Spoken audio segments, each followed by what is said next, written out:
This is by far the best news I have heard all year. This is really going to help. Nothing has come close to this for us, and it is about time. Now, that is the comment that I received this afternoon on Tuesday, February 14th, which is Valentine's Day.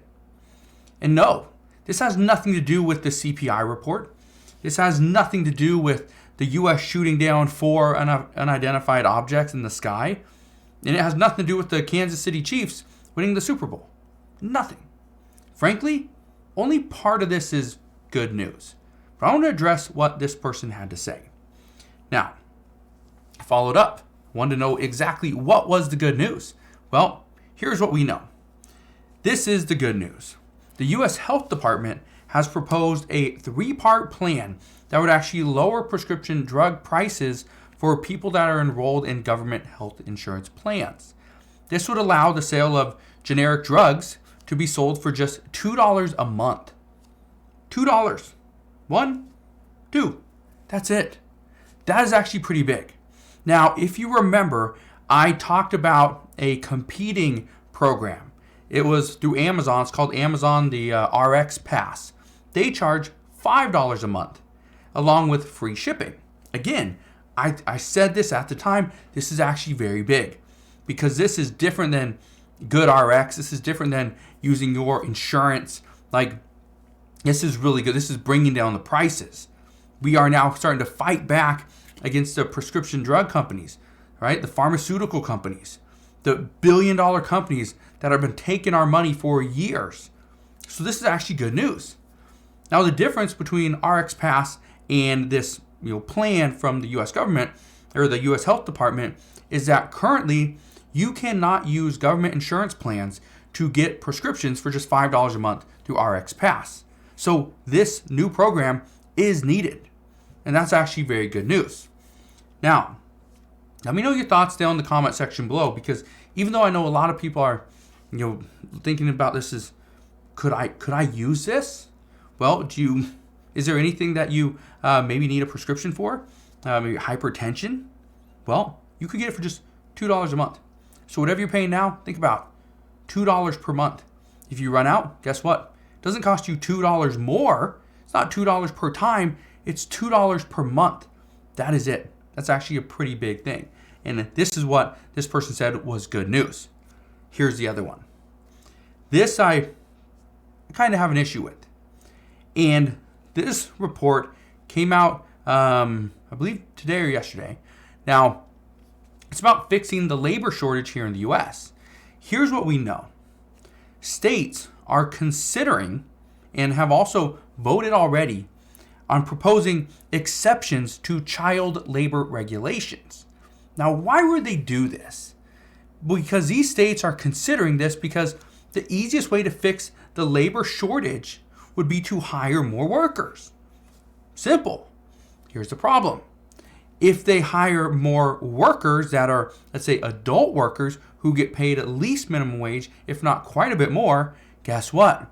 They're paying more for something that possibly a child could do. Here's what they're thinking. No, this is not a joke. Multiple states have considered this in the past couple of years.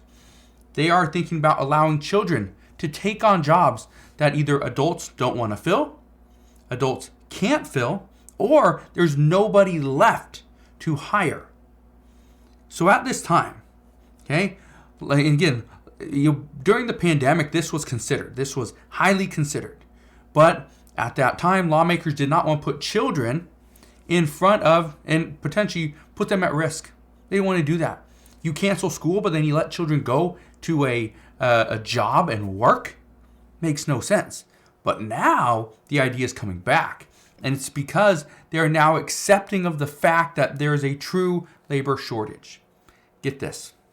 2 states are currently considering this.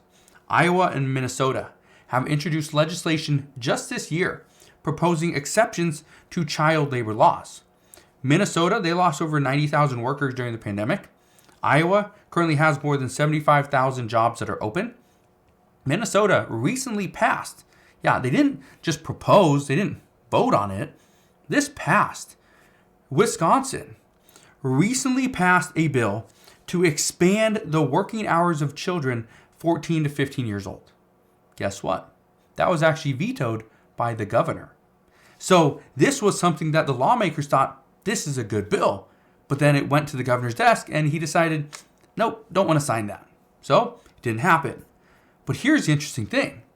Would this actually fix the labor shortage? Some say it would.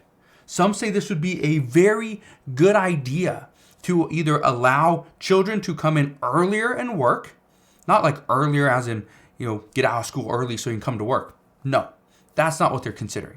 What they're considering is, let's say instead of 16 years old, you can now come in at 14 or 15 or possibly 13 years old.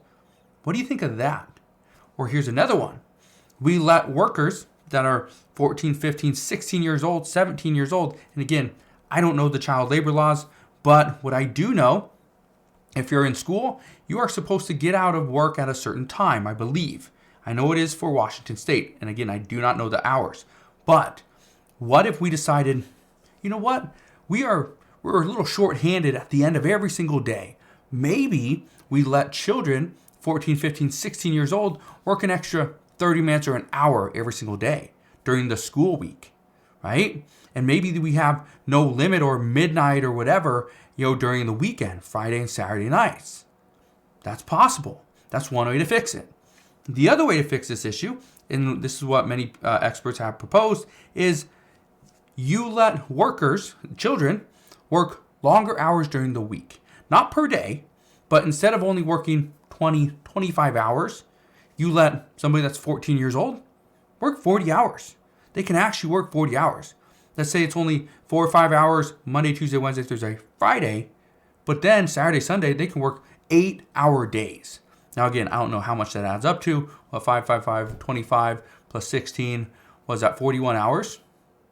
That's a full week's worth of work, right? Would that fix the labor shortage? Some say yes, it would. But again, I want to know your thoughts. And do you think this is good news? That states are now considering, or lawmakers are considering, potentially opening up the door, letting more people come in. But the thing that kind of irks me is lawmakers are considering letting younger children work longer hours, more hours during the week, potentially bring the age down to allow them to work. But you know what they're not talking about? Increasing wages for adults. Why aren't they talking about that? I know one answer, and that is if we pay adults more money, it could potentially lead to additional inflation. And that's something that the U.S. government does not want at this time, especially the Federal Reserve. So let me know your thoughts down in the comment section below. Do you think both these reports are good news? Do you think one is good news? Or do you think they're both bad news? Let me know down in the comment section below. But again, thank you guys for watching. Have a wonderful rest of your day. Consider subscribing. I'll see you guys on the next one.